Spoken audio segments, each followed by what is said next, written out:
Assalamualaikum warahmatullahi wabarakatuh. Salam sejahtera bagi kita semua. Shalom, Om Swastiastu, Namo Buddhaya, salam kebajikan. Semoga kita semua senantiasa diberikan kesehatan, kedamaian, serta semangat untuk terus belajar dan berkembang. Perkenalkan, nama saya Sini Nurmalasari dengan NIM 0574011174, mahasiswa Prodi Ilmu Komunikasi dari UPBJJ Surabaya. Pada kesempatan kali ini, saya ingin menyampaikan sebuah pidato dengan tema apakah TikTok dirancang untuk kecanduan? Tujuan dari pidato ini adalah agar kita dapat meningkatkan kesadaran tentang bagaimana desain aplikasi seperti TikTok dapat mendorong kecanduan digital sehingga mendorong penggunaan yang lebih sadar dan sehat untuk melindungi kesehatan mental dan produktivitas. Sebelum saya lanjutkan, saya ingin bertanya, siapa di antara kita yang tidak mengenal aplikasi TikTok? Pasti kita semua kenal kan? Karena platform ini sudah menjadi bagian dari kehidupan sehari-hari, khususnya bagi generasi muda. Kita sering menghabiskan waktu berjam-jam menyaksikan video pendek yang menghibur, edukatif, bahkan memotivasi.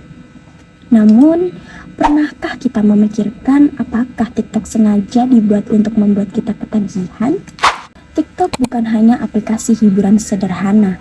Di balik tampilannya yang sederhana, TikTok menggunakan teknologi dan algoritma canggih yang mempelajari kebiasaan penggunanya.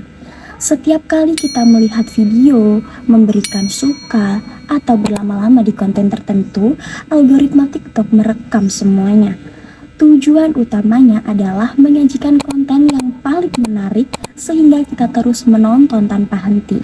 Berdasarkan riset dari Wall Street Journal dan para pakar psikologi digital, sistem saran TikTok beroperasi dengan mengukur durasi penonton pada video. Jika suatu video membuat pengguna bertahan lebih lama, maka konten yang mirip akan lebih sering muncul di beranda. Akibatnya, pengguna merasa selalu menemukan apa yang mereka inginkan.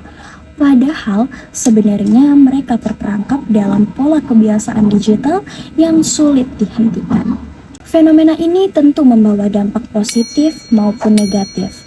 Di satu sisi, TikTok menyediakan wadah untuk kreativitas dan ekspresi diri.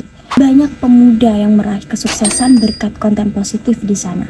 Namun, di sisi lain, penggunaan berlebihan bisa menimbulkan ketergantungan digital, mengurangi produktivitas, mengganggu kesehatan jiwa, bahkan mempengaruhi pola istirahat. Para ahli menyebut ini sebagai dopamine loop atau yang disebut lingkaran kenikmatan sementara yang membuat otak terus mencari kepuasan instan. Setiap kali kita melihat video baru, otak melepaskan hormon dopamin yang memberikan rasa bahagia. Tapi kenikmatan itu segera pudar, sehingga kita dorong untuk terus menggulir layar TikTok. Itulah mengapa banyak orang kesulitan berhenti. Apakah ini artinya TikTok sepenuhnya buruk? Menurut saya tidak sepenuhnya. Teknologi pada intinya bersifat netral. Perbedaannya terletak pada bagaimana kita memanfaatkannya secara bijak.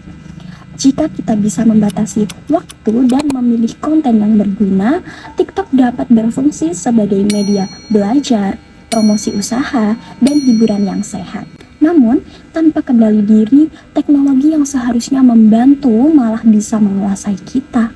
Dari penjelasan sebelumnya, kita bisa simpulkan satu hal penting bahwa TikTok memang diciptakan untuk menarik perhatian dan mempertahankan pengguna sepanjang mungkin.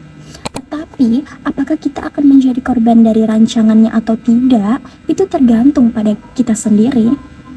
Kita berada di era digital, di mana kendali tidak lagi di mesin, melainkan pada kesadaran manusia. Oleh karena itu, mari kita jadikan diri sebagai pengguna media sosial yang bijaksana, memanfaatkan TikTok bukan untuk menunda kehidupan, tetapi untuk menambah pengetahuan dan kreativitas.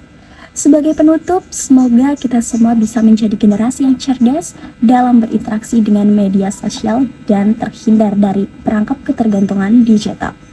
Terima kasih atas perhatiannya. Wassalamualaikum warahmatullahi wabarakatuh.